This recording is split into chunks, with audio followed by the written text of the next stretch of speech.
Immersion patriotique 2025 à Bobo-Dioulasso, le lancement officiel s'est déroulé par la montée des couleurs suivie du message du chef de l'État au bachelier en présence du gouverneur de la région. Le gouverneur a invité ses bacheliers à faire preuve de discipline et de courage à suivre dans ce journal. Interdiction des kits plastiques. Une équipe de Savane Media est allée à la rencontre d'un promoteur de restaurant. Donald Ouedraogo, promoteur du restaurant Le Grand Traiteur, apprécie cette décision des autorités. Vous l'entendrez dans ce journal. Et puis le nouveau chef de Maniga, Naba Sigri, a rejoint son palais. Il remplace désormais Maître Passere Titenga, Naba Panantougri. Naba Sigri a appelé la population à la solidarité. L'intronisation à suivre dans ce journal. Mesdames et messieurs, bonsoir et bienvenue à sur un nouveau consacré à l'actualité sur Savane TV. La région du Guirico a marqué une étape dans le renforcement de l'esprit patriotique chez la jeunesse hier 13 août à Bobo-Dioulasso. Au total, 9200 bacheliers prennent part à cette immersion patriotique, un programme éducatif et citoyen destiné justement à renforcer le sentiment d'appartenance à la cohésion sociale et la responsabilité chez les jeunes. Les détails avec Nongasida Thomasondo de Savane Media Ouest. Les bacheliers répartis dans 14 centres à travers la région, dont 13 à Bobo-Dioulasso et 1 à Worodara. Le lancement officiel s'est déroulé avec solennité, marqué par la montée des couleurs suivie du message du président du Faso adressé aux bacheliers. Le gouverneur de la région a invité les bacheliers à la saisir comme une opportunité unique pour s'imprégner de valeurs fortes qui feront d'eux des ambassadeurs dignes du Faso. Vous êtes les heureux bénéficiaires de cette première édition. L'immersion patriotique, comme l'a dit le chef de l'État. Je vous invite à la saisir comme une opportunité unique de vous imprégner des valeurs fortes qui feront de vous des ambassadeurs dignes du Faso. Partout où vous serez appelés à servir après cette étape, faites preuve d'assiduité, de discipline, de courage, d'intégrité, d'honnêteté et cultivez surtout l'excellence à tous les niveaux. L'immersion patriotique s'inscrit dans une volonté de soutenir une éducation citoyenne essentielle pour le développement durable et la cohésion sociale.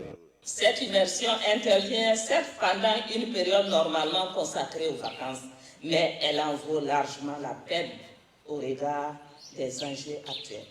Merci déjà pour votre adhésion à cette initiative, pour votre engagement, pour les sacrifices que vous consentez tous les jours. J'en appelle surtout à votre sens élevé de la rigueur, de la persévérance, afin que nous soyons collectivement fiers des résultats qui en découleront. En rappel, le lancement officiel de cette immersion patriotique qui s'est tenue au lycée privé Gasmo 2 à Bobo-Dioulasso a connu la participation des corps constitués de la région. Ce programme éducatif et citoyen des bacheliers s'étend jusqu'au 13 septembre prochain. Le Conseil des ministres s'est tenu hier sous la présidence du chef de l'État, le capitaine Ibrahim Traoré. Plusieurs décisions ont été prises. Apollinaire Kelem de Tambela, ancien premier ministre, est nommé président de l'Institut des peuples noirs Farafina au terme du Conseil des ministres.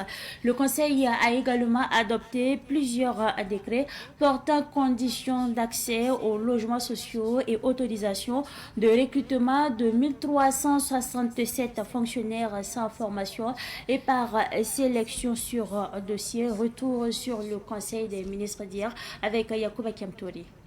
Le Conseil a adopté un décret portant conditions d'éligibilité et procédures d'accès au logement social. L'adoption de ce décret permet de garantir l'accessibilité au logement décent à toutes les catégories socio-professionnelles selon le ministre en charge de l'urbanisme et de l'habitat, Mikayoulou Sidibé. Ce sont dorénavant des immeubles d'habitation en hauteur qui seront destinés au logement social.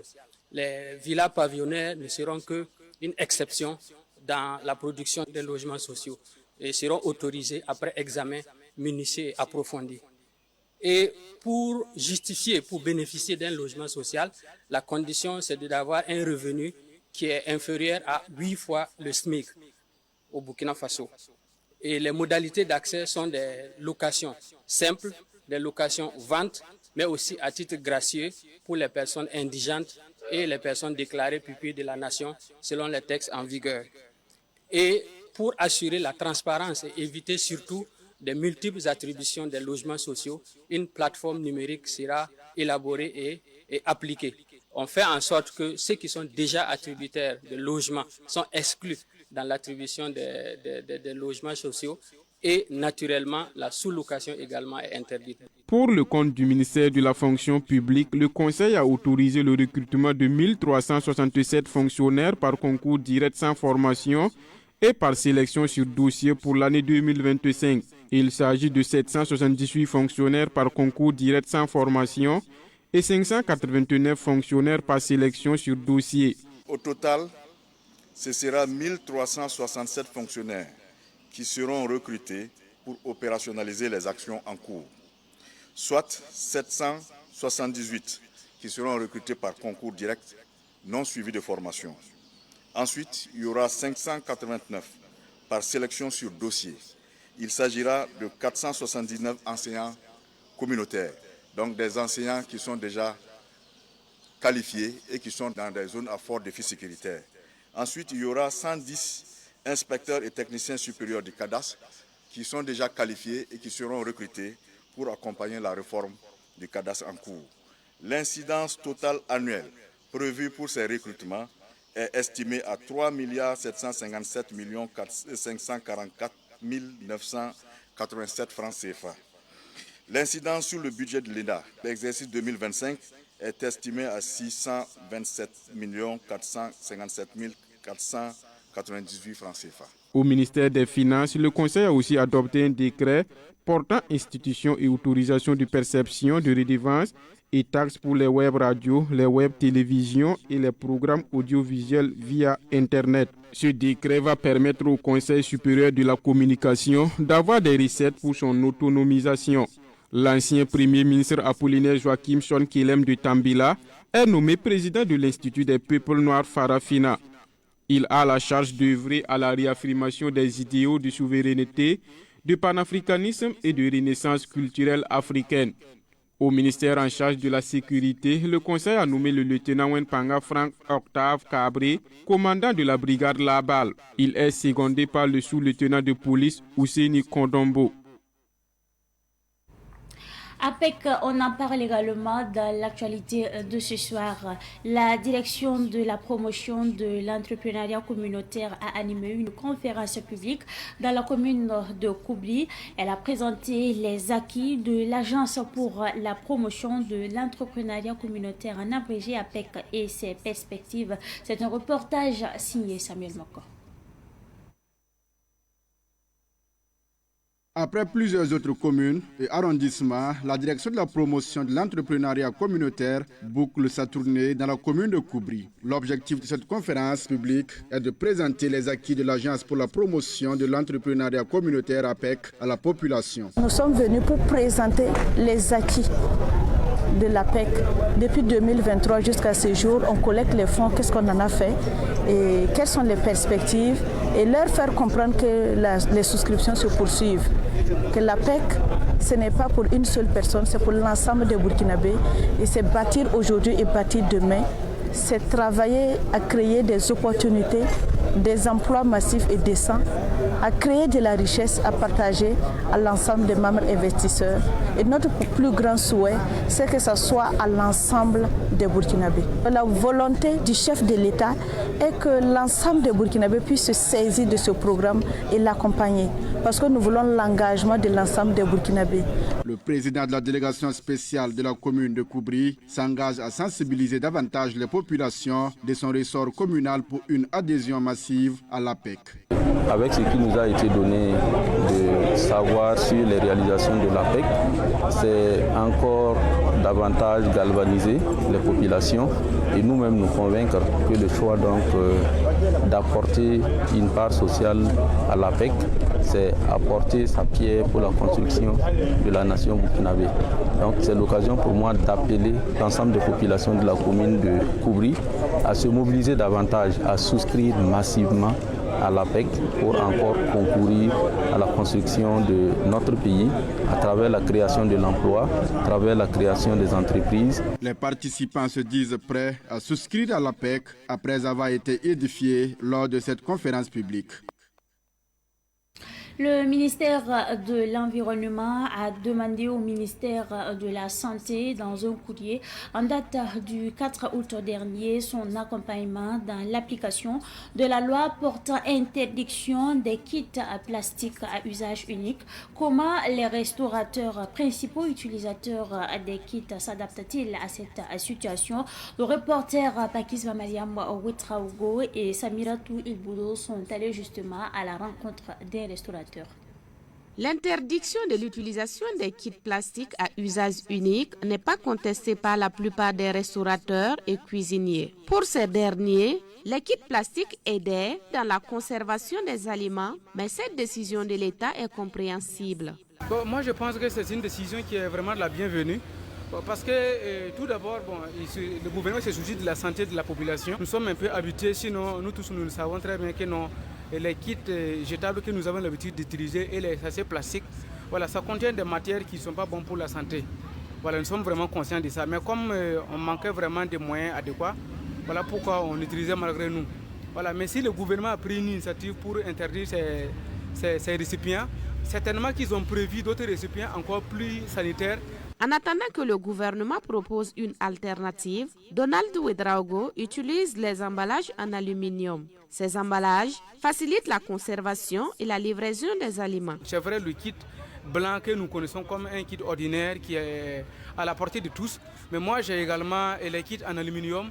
Là, ça revient un peu très cher, mais ça concerne les livraisons dans les services que moi j'effectue. L'interdiction de l'utilisation des kits et sachets plastiques par l'État vise à lutter contre la dégradation de l'environnement. La loi a été adoptée le 30 décembre 2024. Après le moratoire de 6 mois, elle est entrée en vigueur le 9 juillet 2025. La foire des plantes du Centre aux métiers émergents Bangnoma se poursuit devant les locaux de Savannah Media. Sur place, en plus des plantes médicinales et décoratives, il y a également des plantes entourées de mythes. Rasmane Ouetraogo, arboriculteur du centre, donne des éclairages à Fatoumata Compaoré, Samirato Ilboudo et Shekina Gandima. Des plantes qui apporteraient le malheur, des plantes qui entraîneraient la mort de ceux qui les plantent, des arbres qui appelleraient les génies. Ce sont autant de mythes qui tournent autour de la végétation. Vrai ou faux, Rasmane Ouedraogo, arboriculteur, en sait quelque chose. Lui, qui connaît par ailleurs la culture et la sociologie du Burkina Faso. Ils disent que le baobab, on ne doit pas la planter dans une cour, peut-être à l'extérieur de la cour, ou bien au champ, ainsi de suite.